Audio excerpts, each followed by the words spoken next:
The bright sun was bent in the sky. A small town was visible in the distance.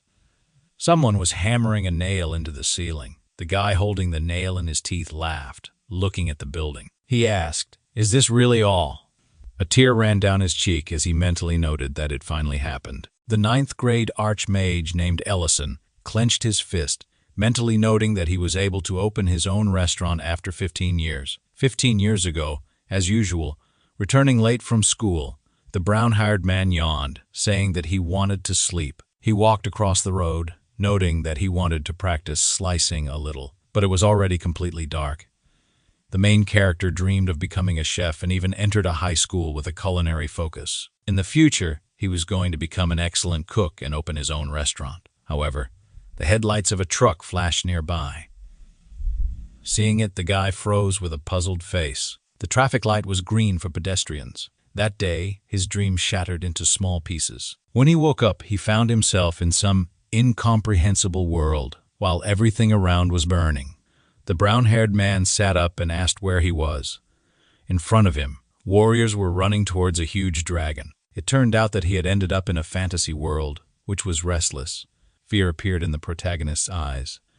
Someone grabbed him by the shoulder and called loudly. The adult man frowned and sternly told him to come to his senses, because if he missed the evacuation, he would simply die here. After a while, he walked with the others. Looking at the man, the guy asked where they were. The man asked if he was not a local, noting his strange clothes, and then said that they were on the outskirts of the Luan Empire. Looking at the destroyed, burning city, the man said that he never thought the Scarlet Dragons would go so far. The brown-haired man, gritting his teeth and looking down in fear, wondered what was going on here. Realizing that he had ended up in a world full of monsters and magic, he frowned and thought that people tend to quickly adapt to their surroundings. So, he would try to accept what was happening as soon as possible. The protagonist looked at his hand, thinking that he needed to think positively. Since he had almost been run over by a truck, maybe this was his second chance. He thought that maybe it wasn't so bad because he wouldn't have to take exams or join the army. The guy perked up, clinging to these words, and mentally asking himself if he would have to join the army in this world. He tried to comprehend the new state of affairs.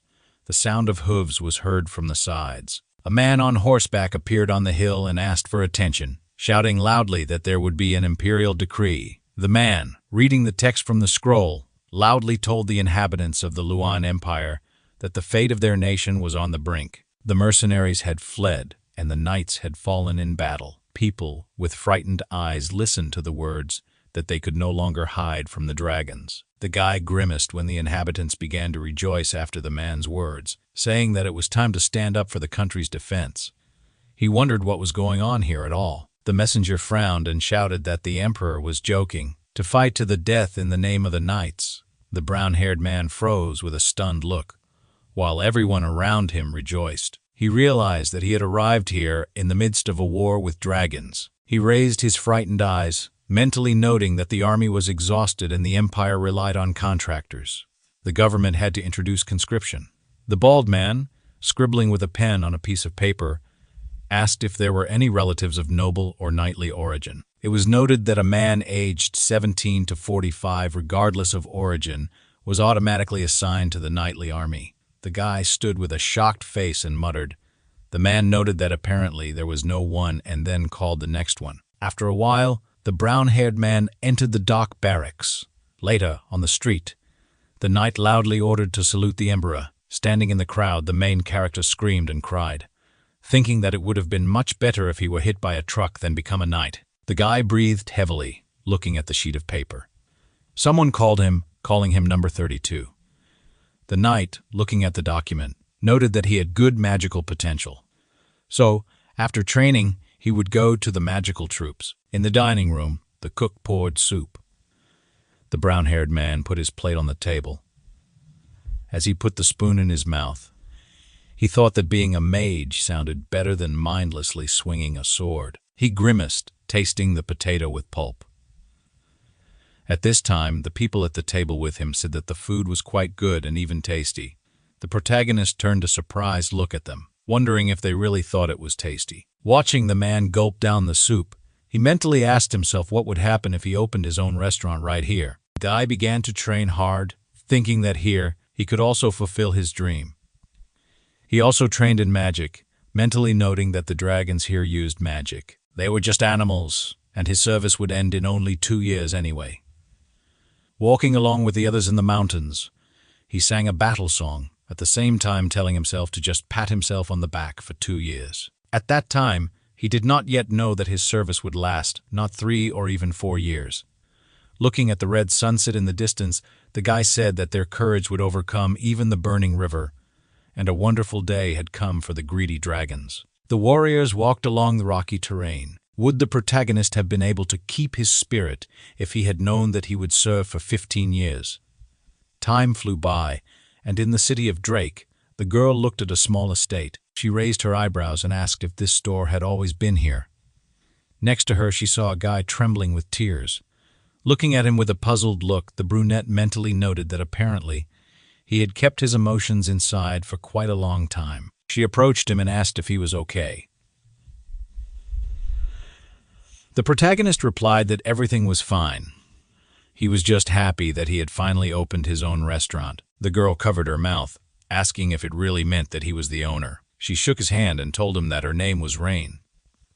Ellison replied that he was glad to meet her. Looking at the sign, the brunette asked how long he had been there, saying that she didn't think she had seen him here before. The guy waved his hand. When the girl asked if he lived there alone, he replied that he did. Looking at the window on the top floor, he said that he had a loved one, but she really liked to sleep and was unlikely to wake up until the evening. Meanwhile, a dark-haired girl was sleeping on the bed. The brunette happily clapped her hands, saying that he had recently told her about a restaurant, and then asked if he needed a meat supplier. The main character ran his hand through his hair, answering that he did, and that he was just about to look for a butcher. While the wind swayed the grass, Rain told her that her husband had a butcher shop, which was located on the left side of the alley at the entrance to the city and was called N Butcher Shop.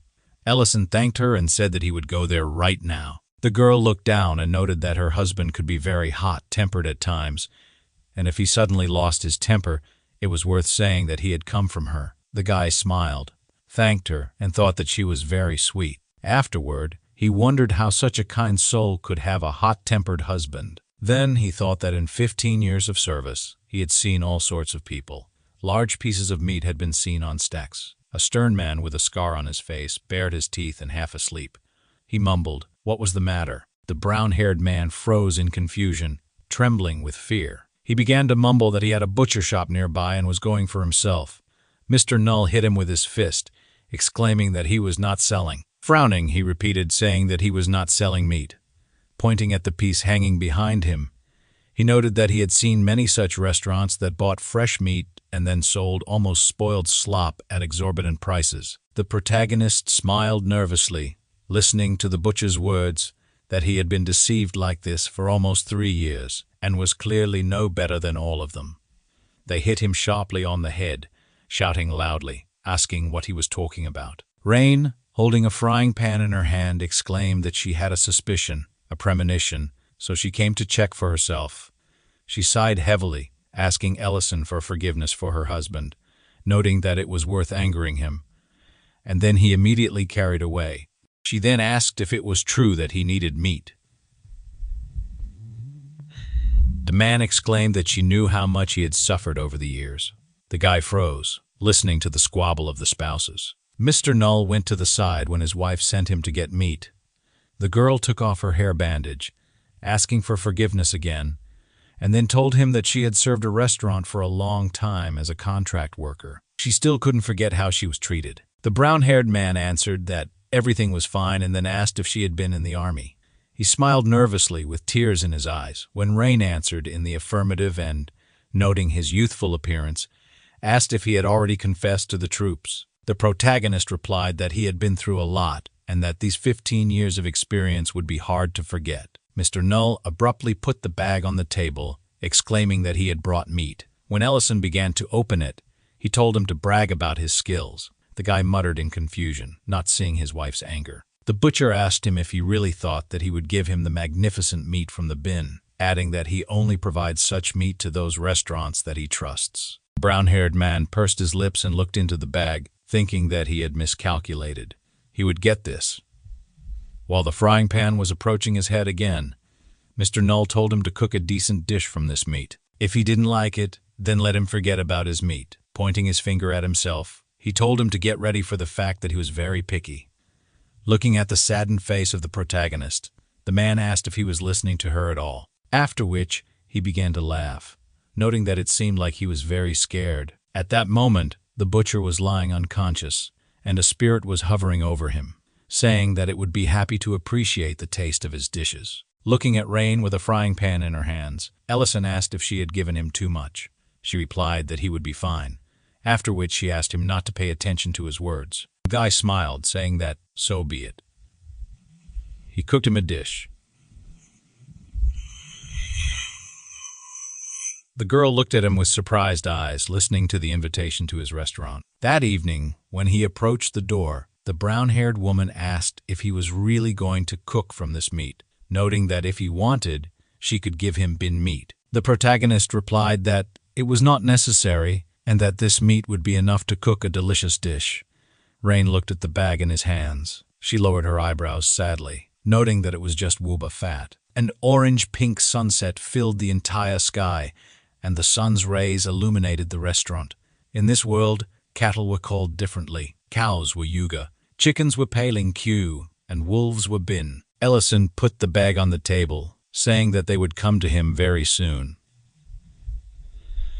Looking at the pig meat, which in this world was called wuba, he said that it was time to cook this belly. Brown-haired man looked at the piece with surprised eyes, thinking that now he understood what Mr. Null was so proud of, because it really was good meat. He noted that paling, unlike the usual chicken, was a very expensive ingredient. The cheapest here was wuba, or pork, and its most businesslike part was the belly. The main character, putting the meat on the board, said that he could not understand why this part of the pig was so disliked. A fireball appeared in his hand, as he said that if a pig's belly was always like this, then it was the right choice. He began to set fire to the meat while the sky was still setting. The girl asked her husband why he said that.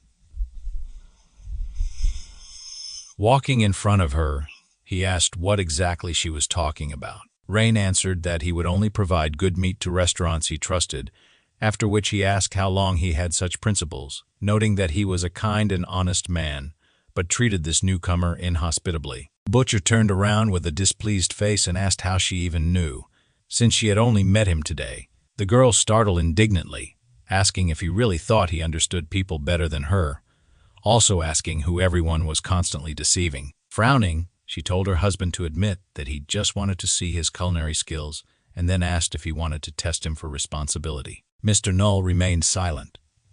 He pointed his finger, saying that he was very picky, and then asked what would happen if it turned out that he was a terrible cook. The brunette asked what he would do in that case, continuing to walk forward. The man said that he would give only half of what she asked for. The toothy orc screamed loudly. He did not hit the knight with his club. The man, turning to the warriors, shouted that there were too many of them, and they needed to retreat. A certain man whose legs were crushed began to loudly ask for help. He cried loudly, asking not to leave him, and in the meantime, the orc raised his club over him. The guy waved his hand, activating the thermal blade spell.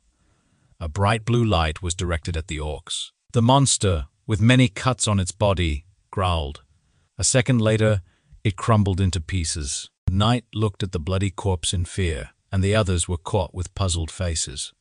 The man put away his weapon, greeting Ellison. The protagonist listened with a gloomy face to the joyful exclamations of people who said that he had come here to save them. The guy, standing in the restaurant, activated thermal blade, noting that magic could be used in different ways. Breaking the meat, he said that, if you cut it this way, it allows you to improve the taste of seasonings, and during frying, excess liquid is corrected, and the meat becomes more crispy. The brown-haired man wiped his hands with a towel, saying that he was done with the meat. At that moment, the bell in the front door rang. Rain entered the room and greeted him. The protagonist looked out from behind the door and told them to sit down at any place, and he would bring out the dish. Sitting down at the table, the girl said that it was very cozy, and her husband noted that this was just the most common show. The brown-haired woman smiled and picked up the frying pan, telling him to stop grumbling and offering to wait for the food. Ellison poured oil into the pan, noting that once the surface was hot, it only needed a little oil, since the fat on the wuba's belly was enough to fry it without burning. The guy laid out the raw meat, noting that the crust needed to be fried first. Once the meat began to fry, the crust would curl up, making it harder to fry the meat evenly. He thought it would be a good idea to give the moisture a little time to evaporate. Looking at the frying meat, the brown-haired guy noted that delicious food even sounded appetizing. Grabbing it with tongs, he thought that once the crust became crispy, the meat needed to be fried evenly on both sides. The protagonist salted the meat, then let it bake well inside. He then cut it into pieces. Cutting an onion, Ellison noted that it was also worth making a salad. While chopping the vegetable, he thought that such a combination might be unknown to the locals. He decided to use different vegetables and add a hot sauce to emphasize the juiciness of the meat. The guy poured the sauce into a bowl,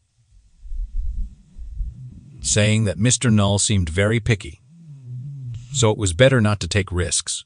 After that, he began to take the meat and put it on a plate.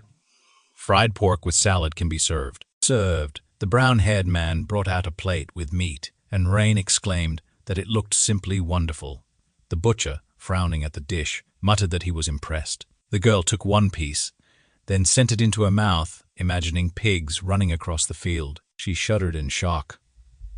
The protagonist smiled nervously when she began to ask if this was really abdominal fat. He answered in the affirmative. Looking at the food, Regina said that it was crispy on the outside, juicy on the inside, and the fresh, flavorful salad took the edge off the sluggishness in her mouth.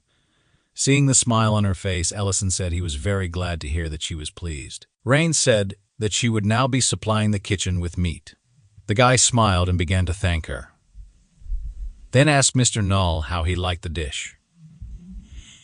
He saw a gloomy man with an empty plate in front of him. The butcher bared his teeth and rudely exclaimed that they had no meat. He slammed his fist on the table, exclaiming that he was unhappy. His wife hit him over the head with a frying pan when he demanded that they bring him more. The man clutched his bruised spot, and Rain ordered him to first express his honest opinion. Mr. Null clenched his fist. He waved his hand and said that he admitted it was the best dish he had ever tasted. He then said that he agreed to cooperate. The brown-haired man laughed and thanked him. Then they shook hands, and the protagonist noted that he had now found himself a good butcher.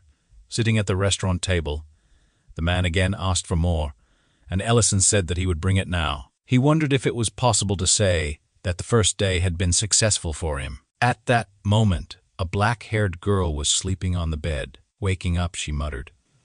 The brunette with the disheveled hair noted a delicious aroma.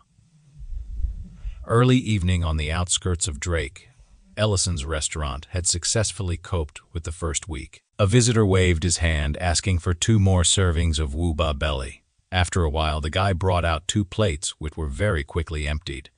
The men, leaving the restaurant, thanked him for the food, saying that the meat was very tasty. Wiping his hands, the brown-haired man noted that it was probably time to start cleaning.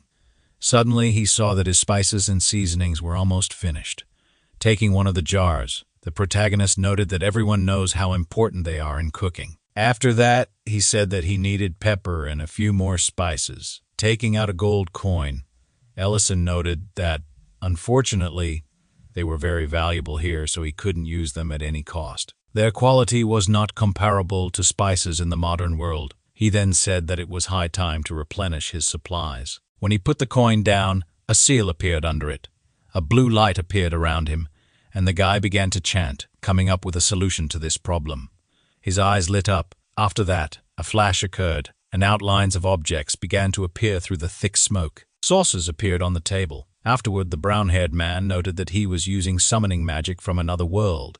Wiping his forehead from sweat, he thought that he had developed this magic by accident in an attempt to return to his world. Noting that any magic is good if used correctly, but there are limitations in size and weight, he said that this technique was very useful. He noted that, of course, this was the best solution because he never managed to return to his world. The main character, taking the object in his hand, said that it would be nice if he could move as easily as a pepper shaker. It was said that for the delivered items, he sent a pack of gold. He poured the spice into the jar. Ellison thought about the fact that raw meat, eggs, and vegetables spoil along the way, and even cooked products have an expiration date. So, this was not the only problem, and the exact reason was unclear. Suddenly, the guy froze.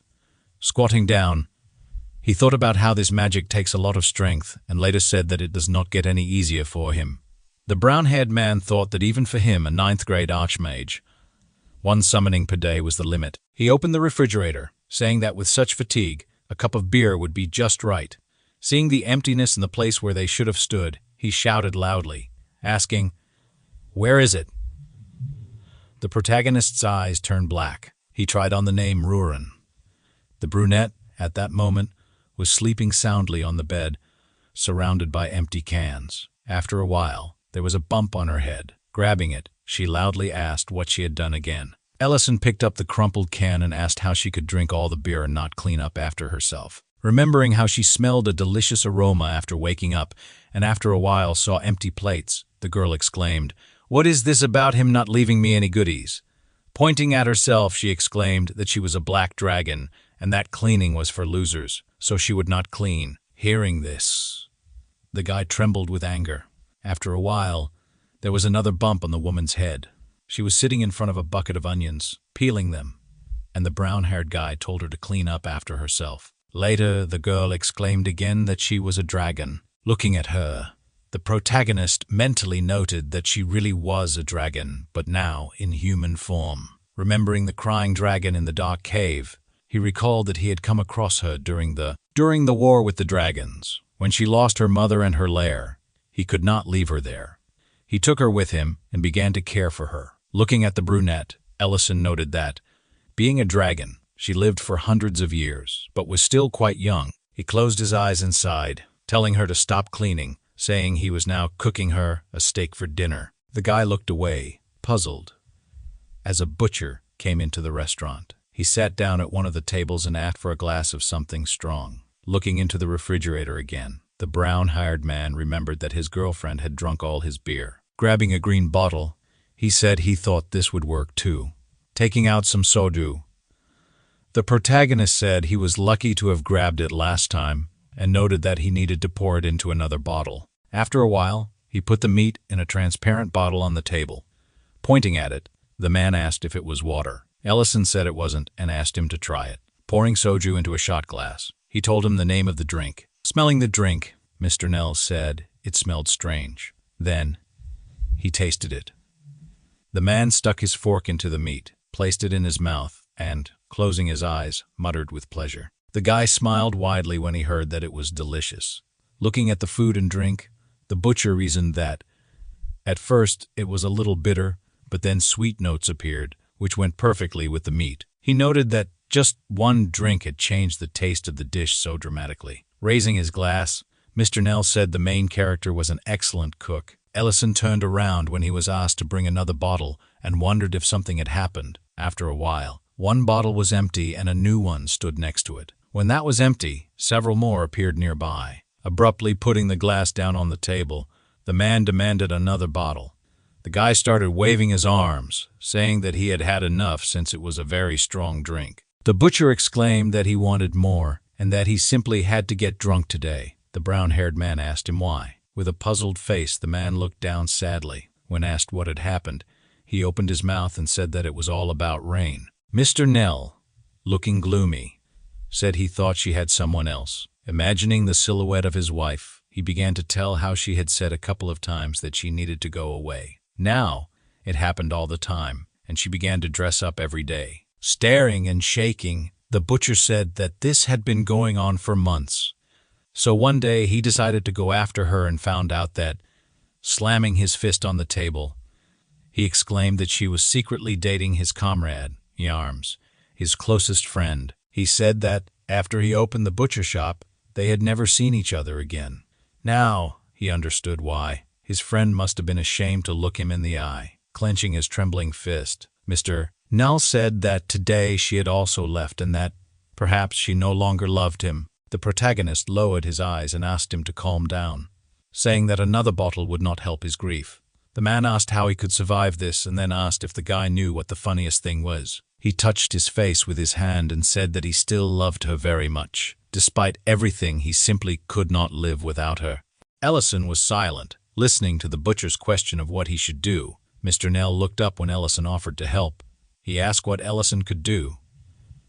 The guy adjusted his sleeve, saying that although they hadn't seen each other much, he would never have thought that she was such a person. Then he asked him to wait. At this time, Ruin was still peeling onions, saying that this was too much and that the brown-haired man was just an idiot. She perked up when the protagonist appeared in the room and told her to finish and come to him. Noting that there was something that needed to be done, the girl frowned and screamed when Ellison said that if she wanted, she could stay and continue peeling onions. She exclaimed that she was already on her way. Lanterns illuminated the streets along which locals were walking. People were sitting at restaurants having dinner. Sitting with a friend on the roof, the brunette exclaimed that the local restaurants were very crowded. Looking at the people walking, the guy mentally noted that Mr. Nell had told him that it was around here. Outside the window inside the restaurant, he saw Rain. The brunette pursed her lips, thinking that she was sitting next to some man. Watching the gloomy old man, he wondered if this was the comrade in arms that the butcher had told him about. The protagonist glanced at his girlfriend and called her, asking if she saw a man or woman there. He pointed to the two people behind the glass. He asked if she could eavesdrop on their conversation. The girl leaned towards him and asked suspiciously if he would give her a steak. Hearing that she would get two at once, she agreed. Closing her eyes, the brunette repeated the question to the worried Rain, whether she should tell her husband everything. Mr. Met looked at her, then looked away, touching his chin. The brunette said that Mr. Null was already beginning to suspect them and that he was sad because he did not come into the butcher's shop. Ellison's eyes widened when the man said that if Mr. Null found out about his help, he would treat him even worse. Looking at the brunette, Ellison stood silently, contemplating his next move. He asked if he had said that exactly. She replied that she was sure of it. The guy looked down and touched his chin, thinking that this did not look like a business meeting at all. He said that he did not need to know more when he jumped off the roof of the house. Ruin indignantly asked where he was and what she should do now. The brown-haired man told her to go home. He found himself inside the restaurant, hearing Mr. Mint say that he understood why she thought so. But the girl exclaimed that there was no room for misunderstandings here and that they did it for their own good. Ellison apologized and asked for permission to intervene. Approaching the table, he said that Mr. Null really had a lot of suspicions about everything. At this time, a drunk man was sleeping on the table. The bell of the restaurant door rang. The butcher opened the door with a puzzled look. In the passage, he saw his wife and friend. The old man frowned sadly, saying that they hadn't seen each other for a long time. The man clenched his fist tightly, saying that they looked good together. Rain exclaimed that everything was wrong and that he had misunderstood everything. Clenching his trembling fist, Mr. Null said that he believed Mr. Men. Swinging sharply, he screamed. At that moment, the man closed his eyes. The butcher's fist hit the blue magic barrier. The old man froze with a surprised look. The brown-haired woman, looking up, asked if this was magic. Mr. Men looked at the protagonist when he asked him if it wouldn't be better to clarify everything. Holding a basket of meat and vegetables, he said that aggression wouldn't solve anything, and then asked him to just tell Mr. Null that the man simply borrowed money to open a butcher shop. The man froze with shock on his face. Looking at Ellison passing by, he asked what he had said. Then the guy offered to sit at the table and talk. As he prepared the food, rolling up his sleeves, he said that the butcher had been drinking all day today, so he prepared a soup to restore digestion. He then noted that Rain had brought special bin meat. Putting the cauldron on the stove, the protagonist said that shabu soup sounded just great. Pouring the broth, he noted that he prepared several soy-based sauces, and when the broth was ready, he would need to rinse the anchovies and place them in a pan. After a while, there were cold meats and soup on the table.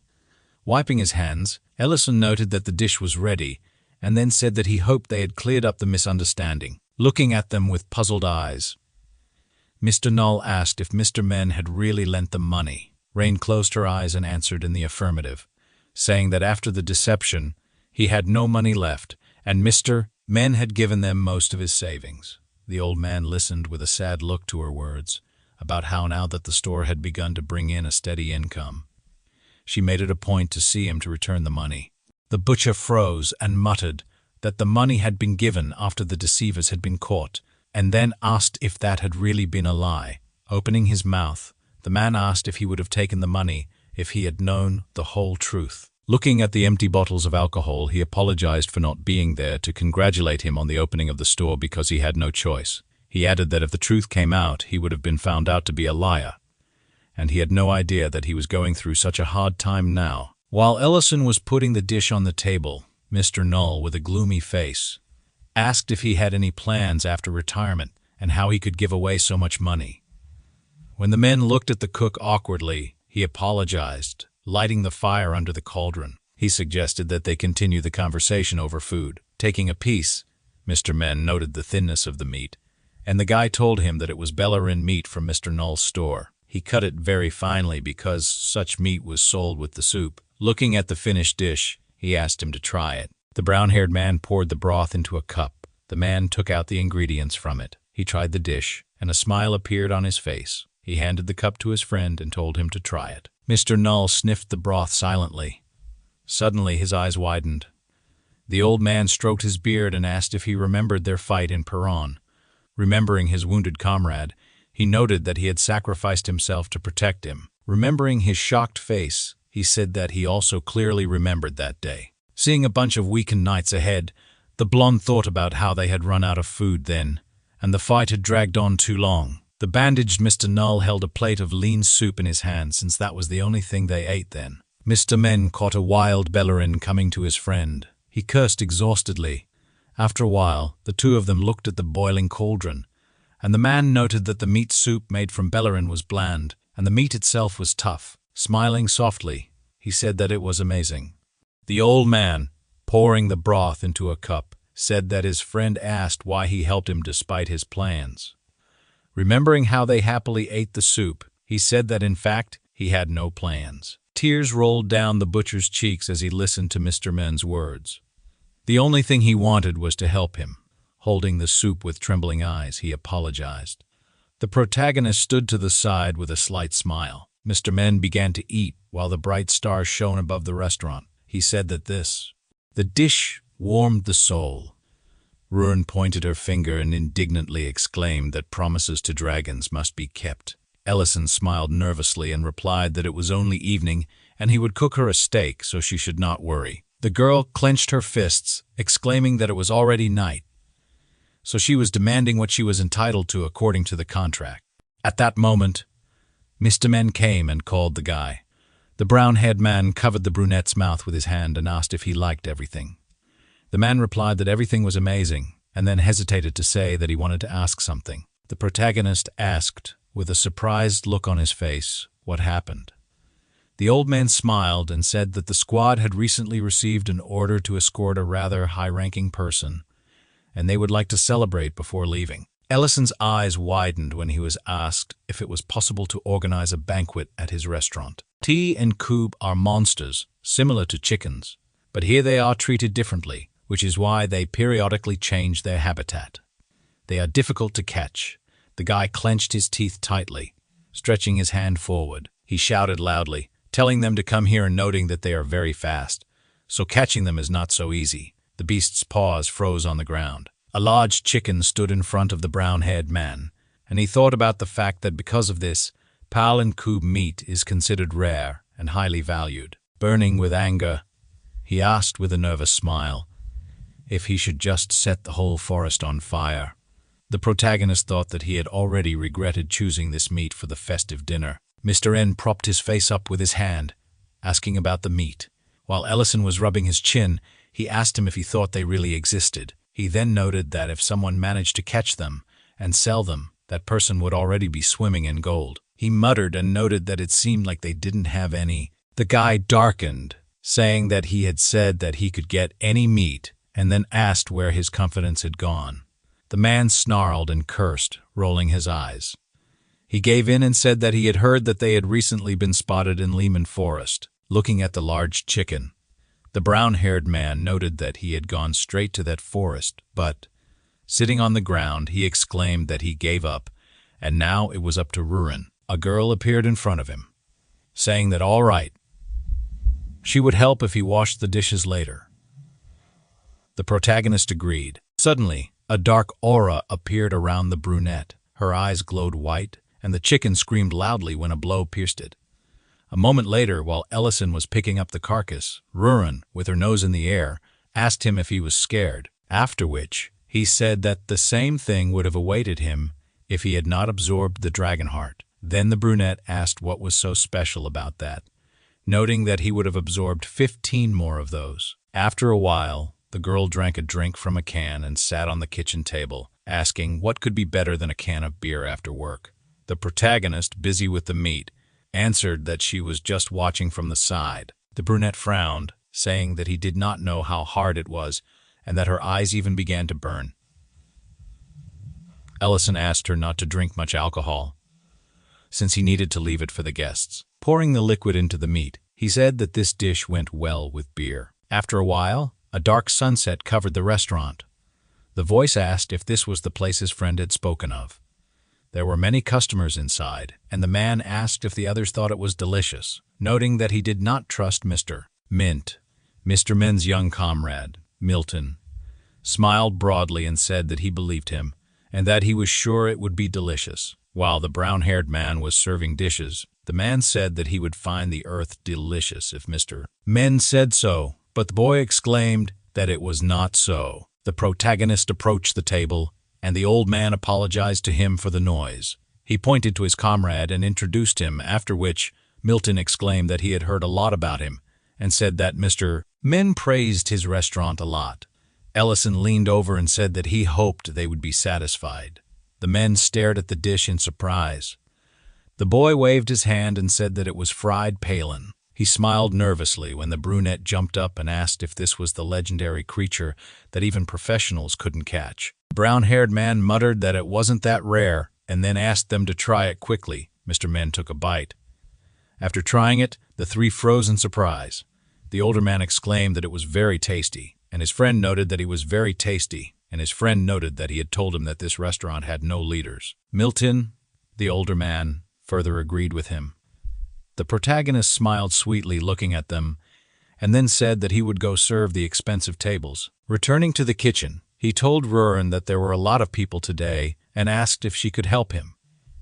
Sitting on the table, the girl clarified whether he had really asked the black dragon to serve people. She asked if he had forgotten that he was addressing Ruren, who had caught the legendary creature that even the best hunters could not catch. Ellison wondered if she was using her powers to eavesdrop on him. His face darkened. He opened his mouth and said that if she didn't want to then, fine.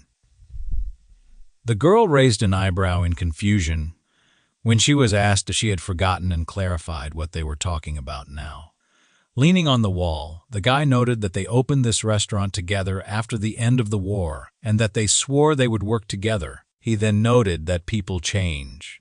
Closing his eyes, he said that he remembered those times with light sadness. The brunette jumped up when she was told that if she did not want to, she could leave. She exclaimed that she changed her mind. The brown-haired man smiled when she began to say that serving guests could even be very interesting, and then asked if she should bring beer. Chicken meat was dipped in sauce. Visitors inside were happily drinking alcoholic drinks. The brunette, at that moment, helped deliver orders. When everyone left, she put her head on the table and said that finally it was all over. The main character approached her with a plate in his hands, praising her and offering to eat together. The girl began to eat pal and coop meat. She closed her eyes and said that it was very tasty. Ellison replied that he was very happy. Looking at the empty tables, he said that he had not asked her to clean up, and then asked if she had finally grown up. A blush appeared on Ruren's cheeks. She laid her head on the guy's shoulder, saying that this was their restaurant after all. They both froze like that for a while. The guy looked at her with a smile. Someone was stinking outside the restaurant while he was asking if they could then forget that he had to wash the dishes for a whole month. Suddenly, the girl's eyes widened. She abruptly hid behind the brown-haired man's shoulder, and he asked her what was wrong. The stranger opened the door slightly, saying that it was simply disgusting. The protagonist looked away in fear. Entering inside, the old man said that it was always terrible in human villages. Looking at him sideways, Ellison noted that they had not seen each other for a long time. The Black Dragon Elder, Metadon, took off his hood and said that humans were not worthy of pronouncing this name. Standing in front of him, the boy asked what brought him here. The old man noted that he and the dragon were doing quite well in such a hob. The girl looked over her friend's shoulder when she was asked if there was anything she did not like. She answered negatively. The boy frowned and asked if he had come for her, noting that, as far as he knew, no one objected to her living with him. Metadon darkened when asked if he really came to dispute this. He noted the sharpness of the boy's tongue. In response, the girl bit her lip when the old man confirmed that he had come because of her. The brunette said that she would stay here and then asked what he was going to do. Looking at Metadon, she exclaimed that he hadn't abandoned her once. The man replied that he hadn't abandoned her, but had only been a little late, and although her mother had committed a terrible sin, the brown-haired man, with his eyebrows drawn together, said that that was enough, after which he asked if he remembered their promise. He said that, as far as he knew, a dragon like that wasn't something to joke about. The old man grinned and said that he had come to discuss this promise. Looking at the two comrades, he said that they had indeed promised to entrust him with Ruin, but that they could always take their words back. The protagonist asked what he meant while imagining a dragon surrounded by gold. The man said that in the Black Dragon clan, 800 years of age is considered the age of adulthood. However, a dragon deprived of a lair becomes a ward by the age of 800 and goes to the sacred lands. Ruin lived in her mother's lair, which was destroyed, so Metadon extended his hand, saying that next year she would turn 800 years old and she would have to go to the sacred lands. These are the rules of the clan that no one is allowed to break, since breaking the law stinks of starting a war. The protagonist on his side asked what's wrong with that. This autumn, the old man's eyes widened in shock, beginning to blaze with energy. He asked again. Ellison, frowning, asked if he had a choice. The man got angry and insulted him. Then he came closer and said that even though the young man had absorbed the Lord's heart, he was behaving too insolently. The girl was standing nearby at that moment and shouted that everything was fine. As if they had. War was not an option, and the main character asked again in surprise. What war were they talking about? He only talked about the dragon's lair. Suddenly, the man stopped, and the little girl raised her head and asked again. In response, she heard that they had a whole year ahead. Why not build it during this time? You can start even now. Then the main character asked the men if this would work. He was a little surprised, but said that, in general, everything suited him. Then he turned around and said that he agreed to see him here in a year. The guys waved to him and shouted that they had agreed. After that, the main character decided to build a dragon's lair. Some time passed. The dragon's lair is a cave in which dragons live. Excellent interiors and dazzling treasures are a symbol of the dragon's lair. It is obvious that it will take a lot of time and resources to build it. At that moment, the men in the tavern turned and shouted that they wanted to make an order for more beer. The young man looked at them and thought that they simply would not have enough time, even if they started right now. While working in the kitchen, she was discussing the rumors that they were selling palsa here, so people came running to the restaurant and did not listen, even when he told them directly that it was a limited dish. Then, a brunette came into the room and said that the third table was ready to place an order. They had to hurry, and the guy frowned, thinking that he could not do this any longer. He had to reduce the flow of guests. After some time, he led the man right into the forest. He raised his head and saw huge birds on a tree. The man asked what it was, and the young man came closer and said that it was, of course, Polena. Then he realized who it was, but did not understand why he was brought here. Ellison raised his hand and said with a smile that he would provide him with this bird, and his shop would be the only one in the city that sells such elite meat. The competitor looked at him and asked again, then asked how the young man was going to catch them. Even better hunters in Greece can't handle such a thing. That's what he heard. Ellison said, "There's no need to worry. Didn't you hear that the squad tasted such meat in my restaurant?" He himself thought that he needed to bribe him with meat. The guy also added that he was ready to agree on half. He would supply the meat for free, so half the proceeds would come from them. The competitor was a little surprised and asked again, saying that this was too much. He himself decided to catch them and bring them.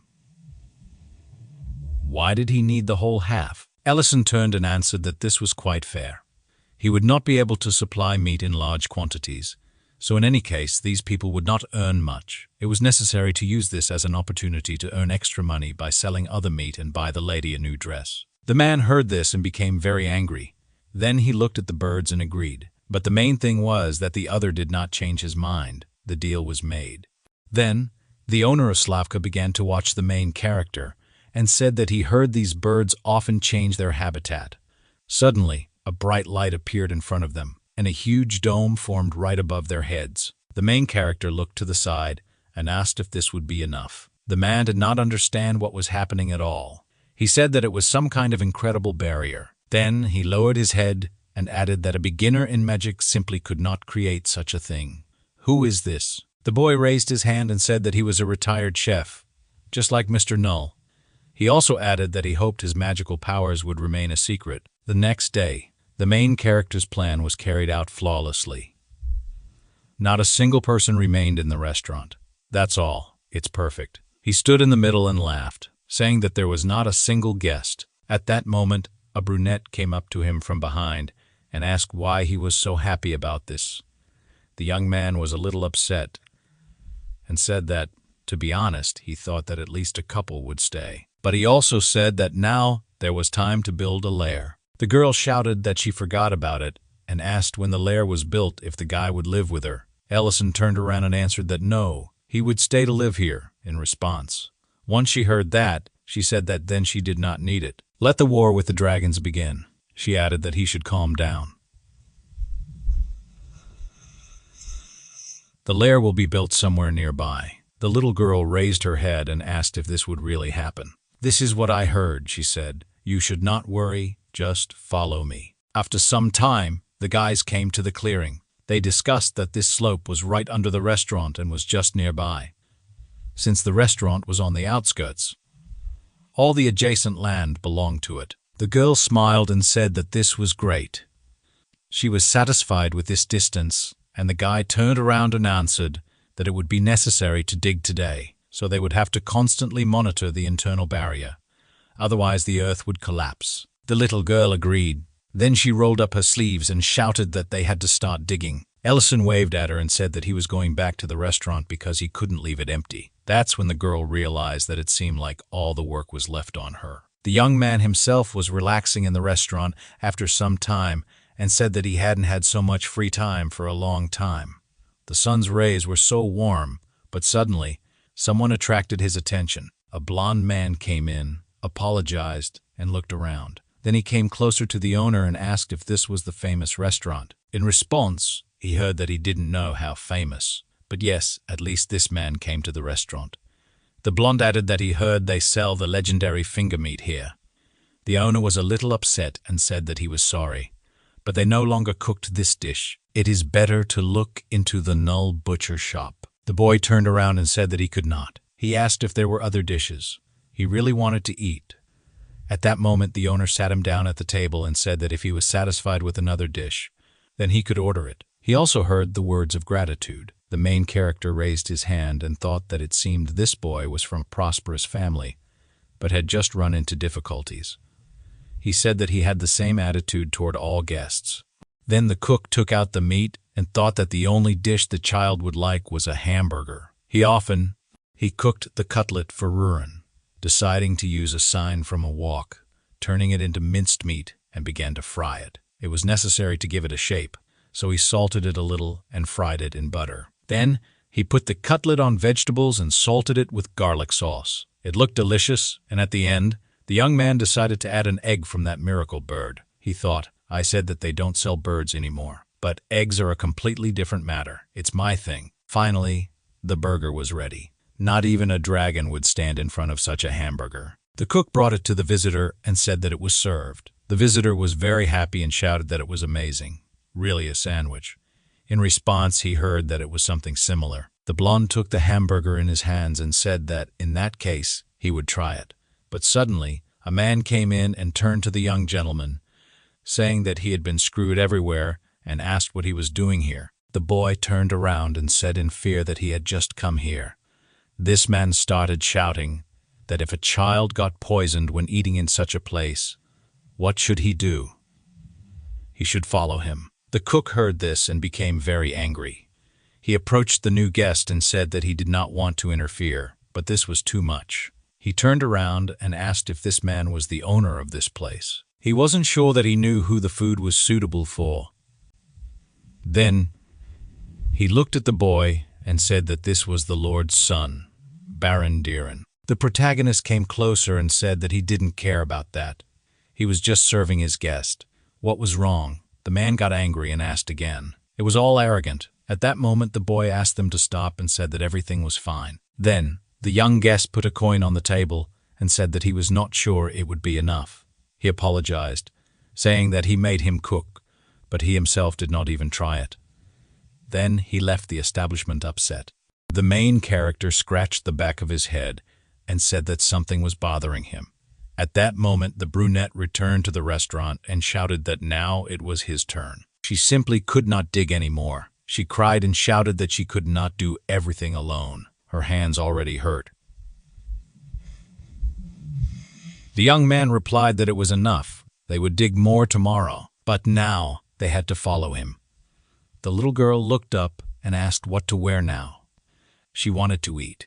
Then the cook picked up the coin and said that he would cook something for her when he returned. But now he had received some money, and he added that they needed to go to the Lord's castle, that strange place. After some time, the Lord's son was sitting in his room and was just sad.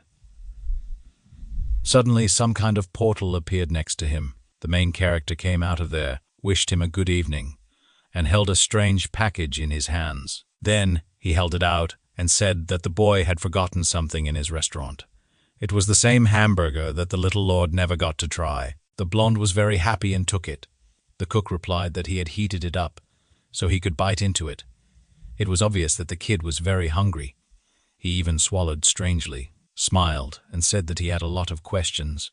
But first food. His luck would have it that at that very moment there was a knock on his room.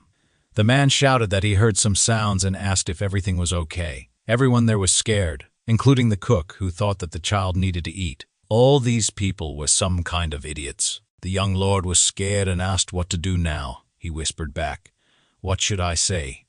It seemed to him that it was the son of the local lord, so they simply would not dare to go against his word. The young man lowered his head and thought. He answered that he had never been listened to before, constantly ignored. At that moment, they began to knock on the door even harder and shouted that they would open the door now. The girl sighed and said that it was sad.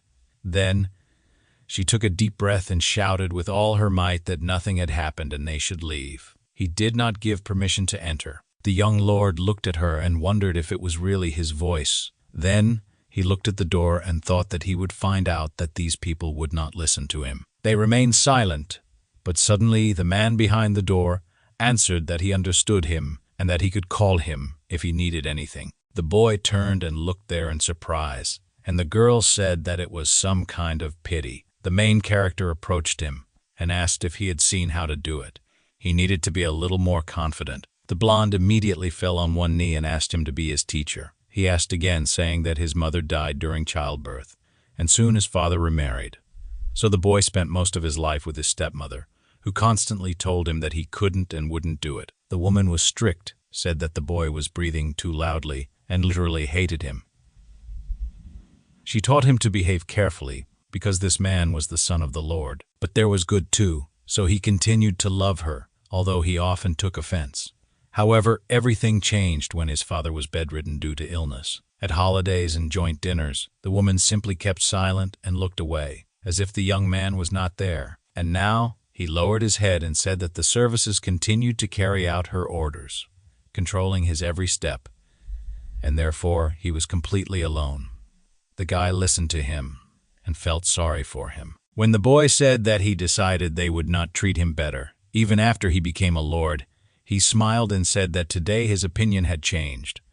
He asked the teacher to tell him how to become a good lord. The cook looked at him and said that all this was strange. Then he folded his arms and asked him to listen because he was just a chef in a restaurant.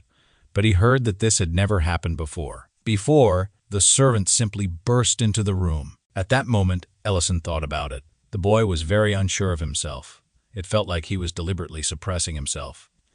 Then He exhaled and said that he had to look into someone's eyes when he spoke to them. The blonde was surprised and looked up. The boy stood in the room for some time and discussed that if he wanted to become a good lord, he had to understand that such a title imposes great responsibility. That is why it is important to teach him to take responsibility for his words. After that, the boy raised his hand and added that this did not mean that he should ignore everyone. He had to listen carefully and think before speaking. If he was satisfied with a decision, then that was great, and if not, he had to take responsibility. The little lord listened attentively to what his new teacher said. It was exactly the skill a good lord should have. Then he repeated about responsibility. Leaving, the cook added that he needed to eat before it got cold and then look into his restaurant. Literally, a moment later, the portal disappeared. The young man was left alone in the room and said that it felt like it was just a dream. But, to his attention, he still had a hamburger in his hands. The guy started eating it, then smiled and said that it was just delicious. Suddenly, it dawned on him. The boy continued eating and shouted that now he understood everything. A good lord is someone who will make sure that everyone can enjoy such a delicious meal. And now, he understood everything. Around the same time, the main character came out of the portal and said that he hoped the girl took his words seriously. She asked again about the boy or the speech. Why did this person bother him so much? The cook handed her a coin and said that he had to work it off. The brunette took the coin and said that it was as much as 100,000. A regular hamburger cost 200. Did he really pay that much? The cook replied that it was so. He provided him with the appropriate service and did not want to be a deceiver. Then the guys walked across the field and discussed that he had generous hands. They hoped he would come more often, and the little one shouted that she was against it. She herself was almost out of hamburgers. On the outskirts of the city, there was a forest with a rather popular hospital where a whole crowd gathered. The doctor looked at the visitor's hand and said that he had a serious burn. The healer there was very experienced and even possessed healing magic. But this woman was known for other things. Her visitor raised her hand and said that she had been careless while cooking. In response, she heard that it was good that she had looked. If the wounds were not healed, a scar might remain. Other people were also standing in line. The main reason why they flocked here from the city center was that the hospital was owned by an elf, not a human. The elf healer was already finishing her treatment. At that moment, her name was Alina. Her patient raised her hand and said that it was simply incredible, thanked her, and said that the woman, as always, was the best. She also added that she saw the healer was worried about something and asked what was the matter, but the woman remained silent. Then she said something that surprised the girl very much. Thinking about returning to her home, the question immediately came up. Why did the doctor lower her head and say that she loved helping people? And despite everyone's discontent, she left the city. But everything turned out to be different from what she had imagined. Few people were interested in treatment. People came to see the elf, and indeed people were gathering near the window who were interested in looking at her. Then the woman remembered her last meeting with a person and said that a woman had recently yelled at her, accusing her of seducing her husband. She closed her eyes and added that she knew not all people were like that, and still loved to heal, but she could no longer cope. Her visitor listened attentively and simply remained silent. Then she came closer and asked if she didn't like it either. She heard the answer that it wasn't so. The girl was very kind and had always treated her well. And so, the two of them sat at the table, discussing what elf would have stayed if she had liked it here a little more. She thought about it. Then the woman smiled and said that she also didn't like some things about her husband. He snores, and he's also very naive, but she liked him much more. She loved his independence, his care, and his dedication to his work. She also added that the elf said she still loved to heal people. She lowered her head and said that it was so. Suddenly, the woman jumped up and said that a restaurant had opened on the hill, and they should go there today and eat. The blonde raised her head and asked again.